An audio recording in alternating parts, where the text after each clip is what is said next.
Amado e amada irmã, continuo com a série acerca da experimentação da vida cristã. O meu propósito é dar a você o entendimento, segundo as Escrituras, de como se transcorre o curso da nossa experiência com Deus enquanto vamos vivendo, enquanto vamos exercendo as nossas atividades no mundo que nos cerca. Hoje eu quero fazer uma ligeira correção em termos de categoria. Eu estava incomodado porque na live anterior eu falei que nós temos o primeiro dia da fé, o segundo dia da fé e o terceiro dia da fé. Eu identifiquei o primeiro dia da fé como o dia que a gente assume a nossa identidade. Mas não me fazia muito sentido que o primeiro dia estivesse vinculado à identidade. Ontem eu estava estudando detalhadamente o livro de Cantares, o primeiro, segundo e terceiro capítulo, e aí quando eu percebi as figuras de linguagem dentro do livro de Cantares, eu entendi. O primeiro dia diz respeito ao nosso pertencimento. Então, aqui está a cruz, nós recebemos Jesus como Senhor e Salvador, nascemos de novo. Então, cruzamos pelo primeiro dia da fé. O primeiro dia da fé é um dia em que nós descobrimos acerca do nosso pertencimento. O segundo dia da fé, depois de vencida essa fase, é o dia que nós descobrimos a nossa identidade, quem nós somos. Assumimos a nossa nova identidade. O terceiro dia da fé é o dia em que nós abraçamos a nossa vocação. Eu coloquei algumas figuras aqui para ilustrar. Na primeira figura, nós temos a cruz, representando a morte de Jesus, que nos faz o marco inicial da nossa fé quando o recebemos como Senhor e Salvador. O segundo desenho, que dá início à jornada da identidade, eu tentei desenhar um vaso. A ideia é do vaso na mão do oleiro, dito lá em Jeremias, que quando ele desceu, o Senhor disse a ele: assim como o oleiro faz o que quer com o barro, Deus faz o que quer conosco. É o momento em que nós assumimos a nossa identidade. O terceiro dia é o momento em que nós desenvolvemos a nossa vocação, convicto da nossa identidade, sabendo de a quem nós pertencemos. Então, este é o terceiro dia. Eu falei também que Moisés passou por esses 3 dias, representado por cada um deles em 40 anos de vida. 40 anos ele se descobriu pertencer ao povo judeu. Foi quando ele entrou numa briga entre um judeu e um egípcio, ele teve que matar o egípcio, o crime dele foi descoberto e ele teve que fugir. Ali ele assumiu que ele pertencia ao povo judeu, ainda que tivesse sido criado pela filha do rei, pela filha de Faraó. Depois, Moisés, no deserto, foi tratado como um vaso. Ele foi moldado para o ministério que viria a seguir. Ele assumiu a sua identidade, ele assumiu a sua condição de pastor. A profissão que ele exerceu no deserto se tornou a vocação. Lembra que Pedro era pescador de peixes e Jesus disse que ele seria pescador de homens. Moisés era pastor de ovelhas e foi pastorear o rebanho de Deus em 40 anos na jornada no deserto. E depois que ele viu a sarça ardendo, por isso a ideia que era fogo descendo do céu, quando ele viu aquela sarça que queimava e não se consumia, ele se viu naquela sarça e, ao se encontrar naquela sarça, ele assumiu a sua vocação, voltou ao Egito, tirou o povo de Israel, voltou ao deserto, peregrinou por 40 anos no deserto. É por isso que, nesta imagem, eu coloquei duas palavras também significativas. Nós devemos nos gloriar da esperança da glória de Deus e nós devemos nos gloriar das tribulações. Por que nós devemos nos gloriar da esperança da glória de Deus e das tribulações? Porque depois que nós aceitamos Jesus, nós estamos preparados para ser arrebatados. Se morrermos, para sermos ressuscitados. Portanto, temos a esperança da glória de Deus, a incorruptibilidade do nosso corpo para viver eternamente com Deus. Por outro lado, a tribulação tem o efeito de fortalecer a nossa esperança por um encadeamento de princípios bíblicos. O primeiro, o da perseverança. A tribulação, ela se assemelha a um grande túnel escuro. Lá no Antigo Testamento está escrito em algum lugar: se eu andar em trevas e não tiver luz alguma, eu firmo no Senhor e confio no meu Deus. Isso dizendo acerca da perseverança na tribulação. A perseverança é o cordão de fé que nos faz cruzar pela tribulação. E a perseverança, uma vez cruzando a tribulação com ela, nos dá uma experiência com Deus.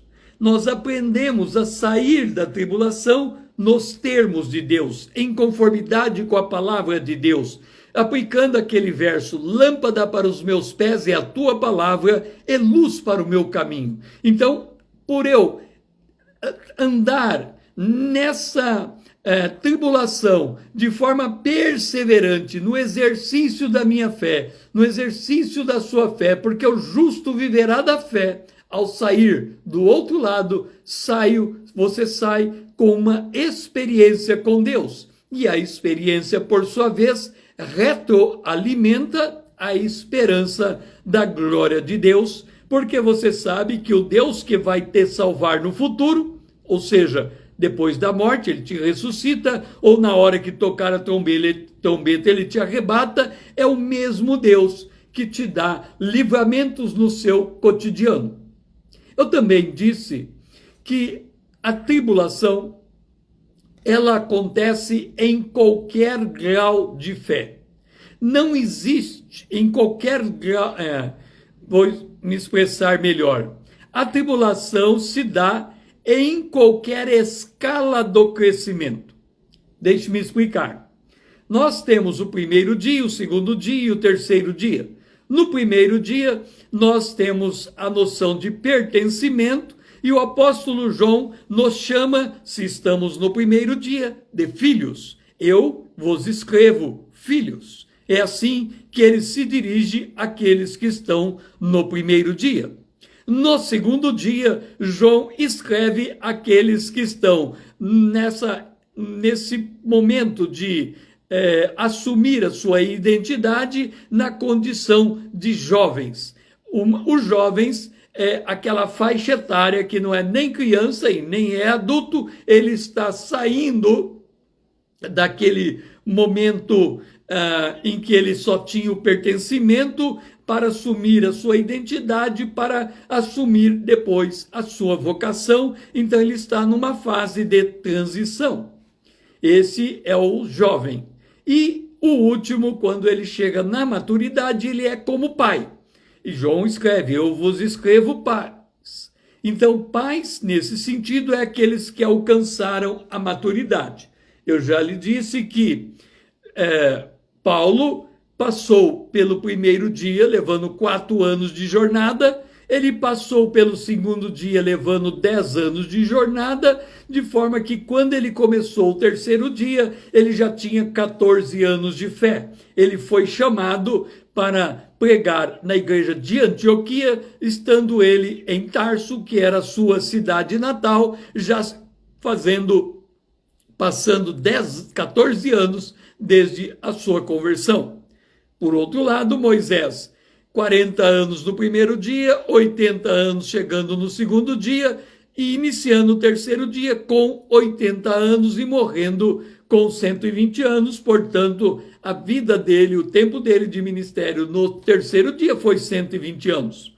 Paulo passou 14 anos para chegar no terceiro dia. Não sei dizer quantos anos de ministério o apóstolo Paulo teve, com quantos anos ele veio a falecer.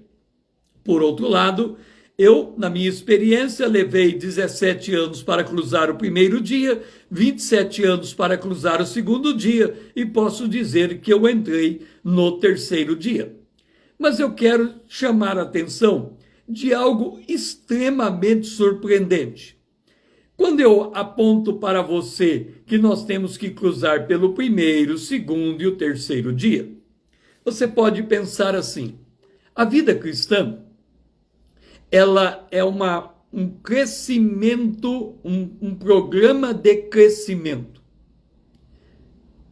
Parece que mas ao mesmo tempo não é. Vai ficar meio estranho eu dizer que a vida cristã, ela tem um padrão de crescimento, ela parece ter um padrão de crescimento, mas ao mesmo tempo podemos dizer que ela não tem um padrão de crescimento e parece ser contraditório.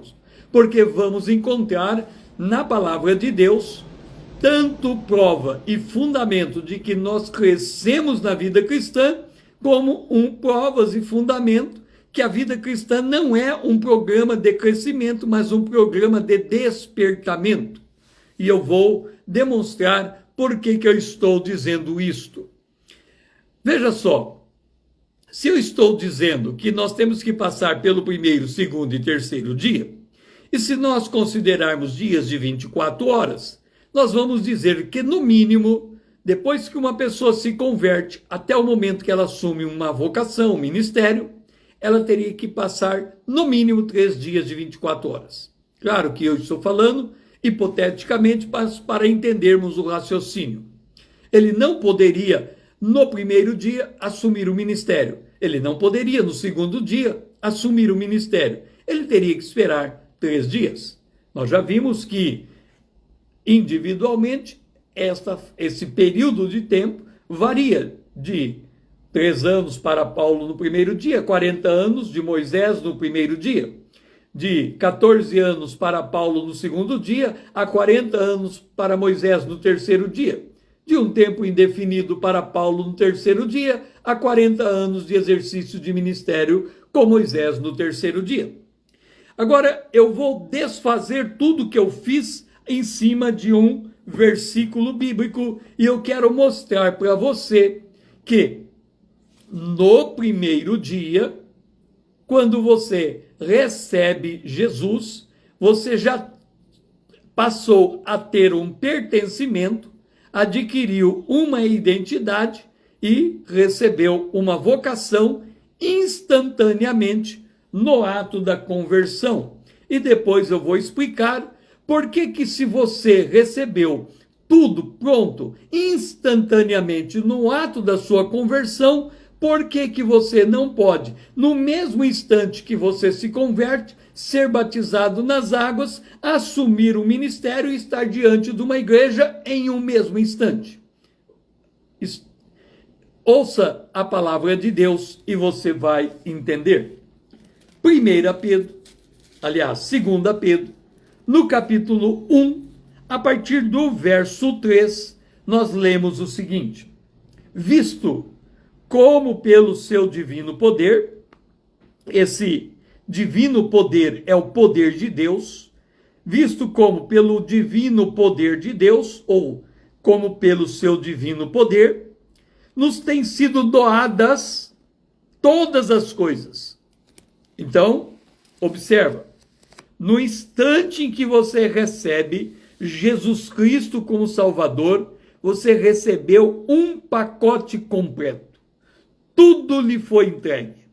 Você foi perdoado dos seus pecados, você foi justificado em Cristo Jesus, você foi regenerado pelo Espírito Santo, você se tornou habitação do Espírito Santo, você foi selado pelo Espírito Santo e você está absolutamente pronto para ir para o céu. O texto continua. Recebeu doadas todas as coisas que nos conduzem à vida e à piedade pelo conhecimento completo daquele que nos chamou para a sua própria glória e virtude, pelos quais nos têm sido doadas as suas preciosas e muito grandes promessas, para que por ela vos torneis coparticipantes da natureza divina, livrando-vos da corrupção da paixão que há no mundo. Então vamos entender como que você recebe instantaneamente todas as coisas, mas como no dia seguinte, no momento seguinte, você precisa aprender acerca dessas coisas e crescer nelas. Então vamos aos fatos.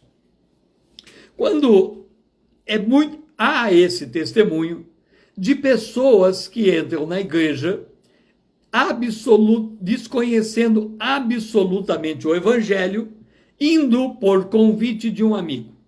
Ele entrou dentro da igreja, local de culto, não a igreja corpo de Cristo, mas a igreja institucional, um local de culto, e ele sentou no banco da igreja, incomodado com tudo que estava acontecendo ali, não entendendo nada do culto.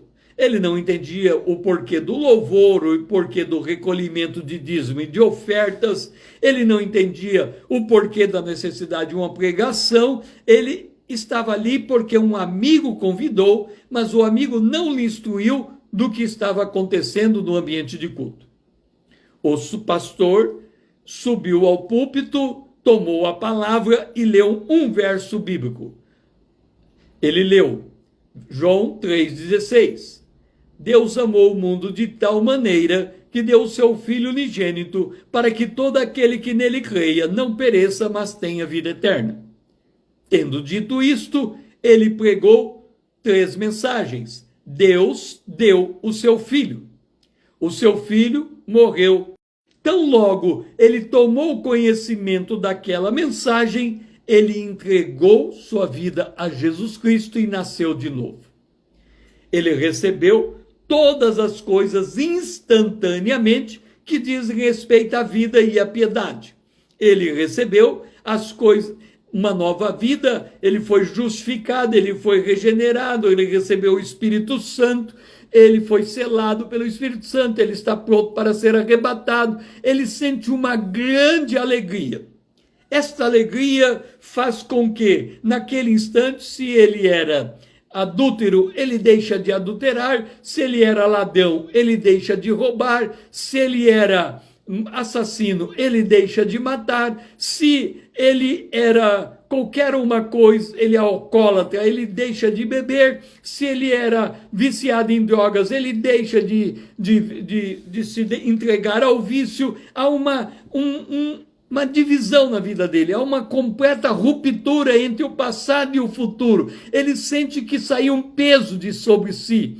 E ele levanta, depois de ter recebido Jesus Cristo, com uma alegria contagiante, e ele vai à frente e ele entrega a sua vida a Jesus.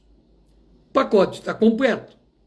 Se ele fosse aquele homem da cruz, que havia roubado, não sabemos qual era exatamente o crime que ele cometeu, mas ele disse, eu estou na cruz por crimes que eu cometi e foi justo a minha condenação, mas este que está morrendo nenhum crime cometeu.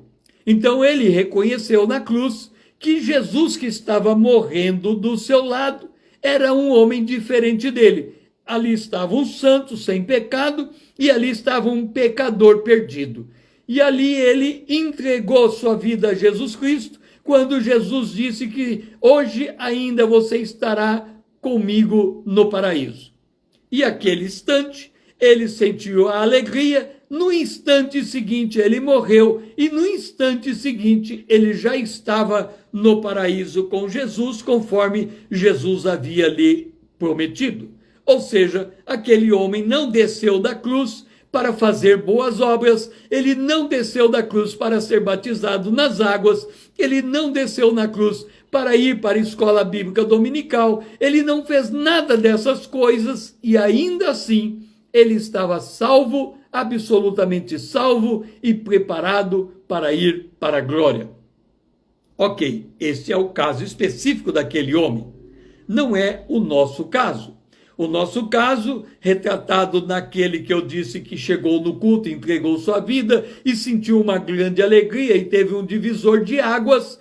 Então, ele volta para sua casa com aquela alegria e ele é imerso em um ambiente absolutamente incrédulo. As pessoas que estão do seu lado, não compreendendo a sua experiência, retira dele aquela alegria. Ele volta para a igreja, mas ao mesmo tempo em que ele volta, porque ele se lembra daquela decisão, ele volta sem aquele mesmo estado de alegria que antes ele sentia. Pelo contrário, ele continua sentindo todo o peso da vida. Um homem como esse fica na condição de Timóteo. Paulo diz a Timóteo: desperta o dom que há em você. Ou seja, a vida cristã, no dia seguinte à conversão, se torna um processo de despertamento daquilo que Deus havia feito instantaneamente com ele. Por isso que Jesus, quando ele vai instruir a igreja, em Mateus, no capítulo 28, ele diz assim: ide portanto, fazei discípulos em todas as nações, batizando-as em nome do Pai, do Filho e do Espírito Santo, ensinando-os a guardar todas essas coisas que eu vos tenho ordenado. E aqui estamos diante do padrão divino. O padrão divino é que haja evangelização, ou seja, que haja o anúncio do evangelho em todo o seu detalhamento, para que a pessoa entenda com o seu entendimento, mas que, enquanto ela está tentando entender o evangelho, o Espírito Santo a convence do pecado, da justiça e do juízo, ela rende a sua vida a Jesus Cristo, se converte e nasce de novo. Nascida de novo, ato seguinte, ela é submetida a um discipulado. O que é discipular? Tornar aquela pessoa que está iniciando a sua jornada em um equivalente a Jesus Cristo. Esse é o ato de pertencimento. Mostrar que ela agora pertence a Jesus, pertence a uma família, está inserida em um corpo, e esse corpo se chama igreja, a igreja universal e a igreja local. Entendido isto, ela é batizada em nome do Pai, do Filho e do Espírito Santo. Portanto, estamos falando do batismo das águas. Por que ela foi batizada no batismo das águas? Porque Jesus disse: se você me confessar diante dos homens, eu o confesso diante do Pai. Se você me nega diante dos homens, eu o nego diante do Pai. Portanto, ela que se converteu, diferente do ladrão na cruz, que se converteu e no mesmo dia foi para a glória, porque morreu no mesmo instante, como ela continua viva e como ela está sendo instruída por quem a evangelizou, ela continua aprendendo acerca da sua fé, e num dado instante ela descobre que ela precisa ser batizada nas águas e inserida no corpo de Cristo local, a igreja. Por isso ela é batizada. E depois de batizada, o ministério de ensino continua, porque ela deve ser ensinada a guardar todas as coisas que o Senhor tem ensinado até a consumação do século, quando Jesus vai voltar, os mortos ressuscitarão primeiro e os vivos serão levados vivos para os ares, terminando o período da igreja, da história da igreja sobre a face da terra. Esta é a jornada. Por isso que eu estou dizendo que, ao mesmo tempo que nós temos um processo de crescimento, nós temos um processo de despertamento. Nós temos que entender a nossa redenção e a nossa salvação. Esta é a condição do Filho de Deus. Portanto, recapitulando, nós temos que cruzar o primeiro dia enquanto filhos, entendendo a quem nós pertencemos. Nós temos que cruzar o segundo dia como jovens, entendendo a nossa e assumindo a nossa identidade. E nós temos que cruzar o terceiro dia, assumindo e entendendo e assumindo a nossa vocação, pertencimento, identidade, vocação, primeiro dia, segundo dia e terceiro dia, filhos, jovens e pais. Esta é a jornada na vida cristã, tendo esperança na glória de Deus e tendo esperança na tribulação, porque a tribulação retroalimenta a esperança da glória de Deus. Que o Senhor seja louvado e que essas palavras possam penetrar fundo no seu coração.